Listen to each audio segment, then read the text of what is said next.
Okay, we're talking about post World War um, and the Cold War, and we're in Europe, where you now have two superpowers, as we were talking about, ideologically, economically opposed to one another, and that was the Soviet Union and the United States.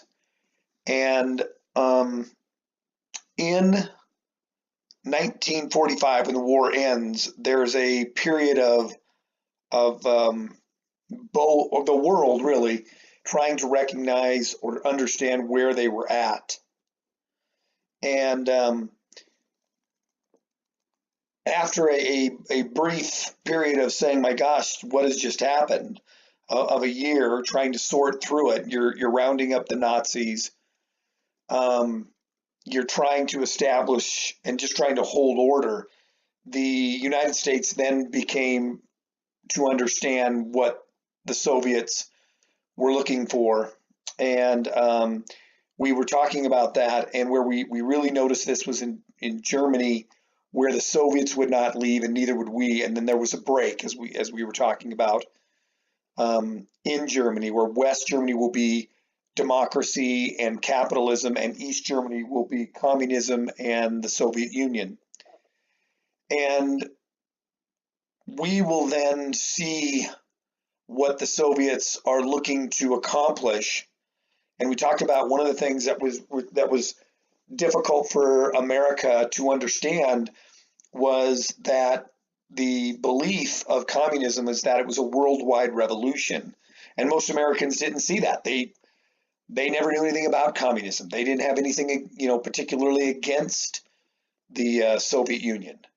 And then the realization is this is something that was going to try to impede upon their lifestyles. And, in America, everybody got to own their own house, and you're not owning your own house in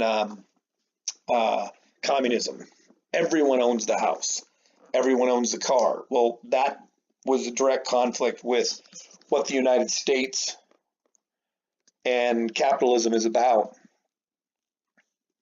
So in 1947, Secretary of State George Marshall, very busy Secretary of State. We'll talk about him a little bit when we get to Israel.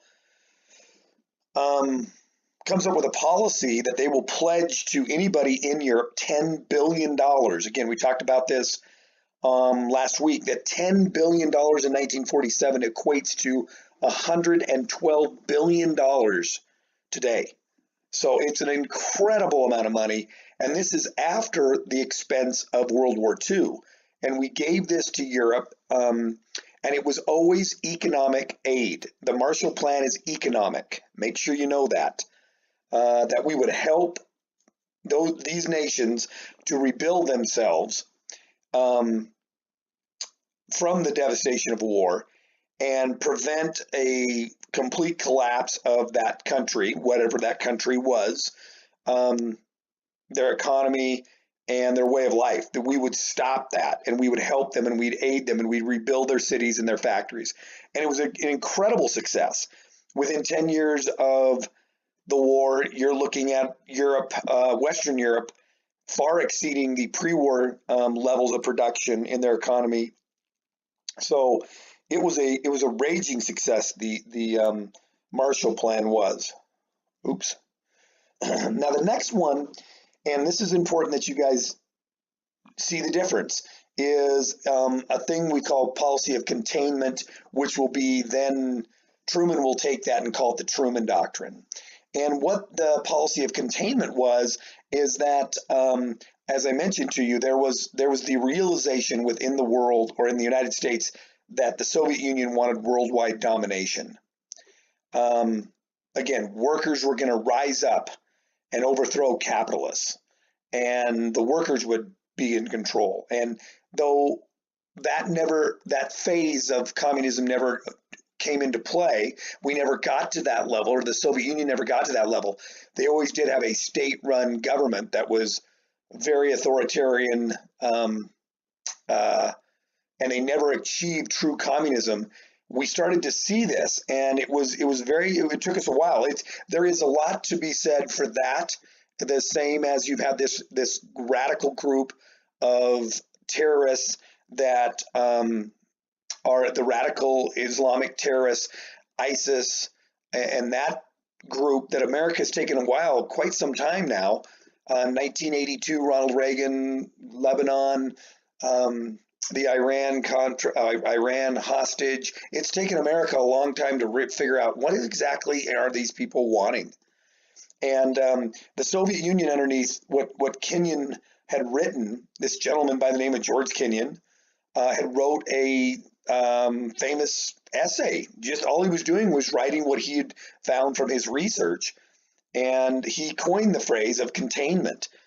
And that what it was that Kenyon was writing that the Soviet Union would take every opportunity worldwide. They weren't content with just being in Europe or Asia or Western Europe, or they were going to go around the globe. And so we had to fight them every single place communism rose. We had to go up against them with democracy and capitalism. And we will then do that around the world for the next 40 plus years. So giddy up, here we go. Let's take a look at it. Kenyon's 47 document on containment ends up being the U.S. strategy for fighting communism, and will expose what the Soviets were about and what they were looking to do for, like I said, 50 years. President Truman used this in his political campaign. Instead of calling it the doctrine of containment, he modified it to call it the Truman Doctrine. Now, where is the Truman Doctrine different than the Marshall Plan? Truman will make the assessment in 47 that the United States would fight any foreign government resisting with arms or from outside pressures. So he's really calling the communists, the Soviet Union, out for this. And he says, we're going to aggressively go after them. Now, Truman's doctrine will have military aid. Maybe it be just arms, maybe it'll be in troops, it'll be advisors, but we will aid with military aid here.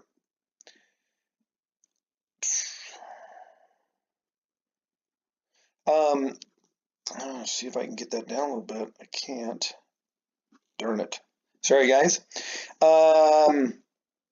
His program, his adoption of the containment doctrine is the characterization that the communists were absolutely a threat to America and to our foreign policy. And America then woke up to what communism was. Now, some will say we didn't wake up quite quick enough because China will turn to communism. And as you looked at the map and you looked at Eastern Europe and Asia, by 1949, it was all red being communist. And that was a big fear for Americans. That was a huge pressure put upon them, especially when the Soviets developed nuclear technology. Suddenly people were building bomb shelters in their backyard. How many neighbors do you have today that are building bomb shelters? That was not that uncommon back in the late or 50s and late 50s and that.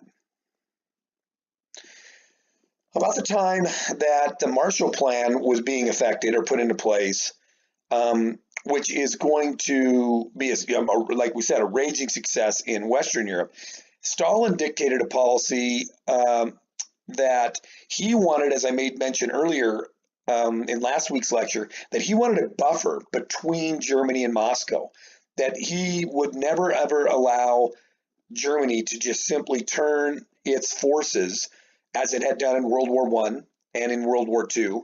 And again, in Moscow, war means death, destruction. Let's just call 30 million people died in 2 world wars. Your entire economy brought to its knees.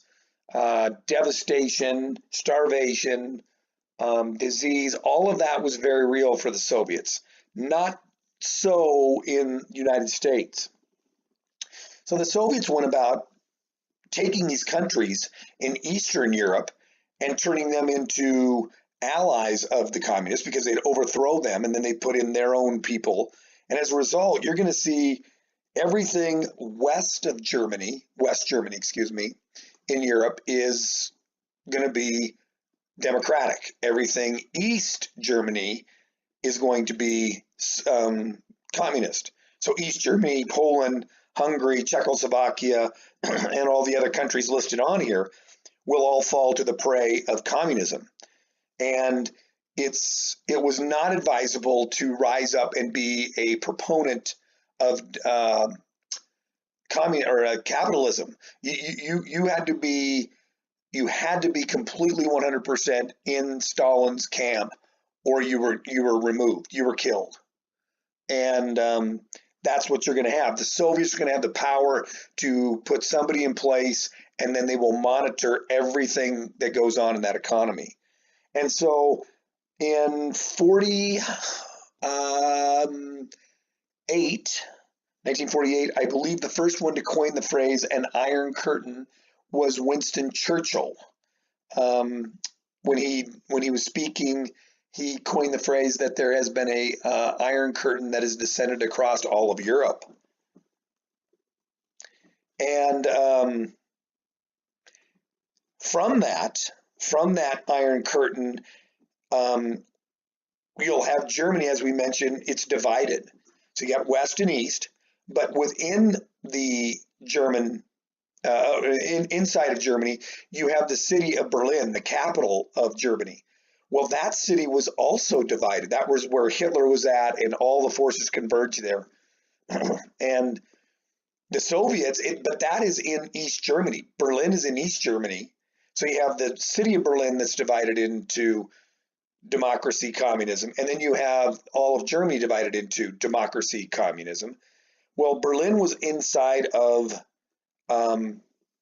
East Germany, and Stalin, in an attempt to drive the British and French and Americans from that, he cut off all the highways and the rail access for the Western allies to get in and feed and help out those that are in West Berlin. And he was going to starve them out. And he said, this is in East Germany. This is our territory. We're not going to let you in. And he makes up a phony story that they are, the capitalists are coming in and stealing all the technology and all the greatness of the Soviets and what they have to offer.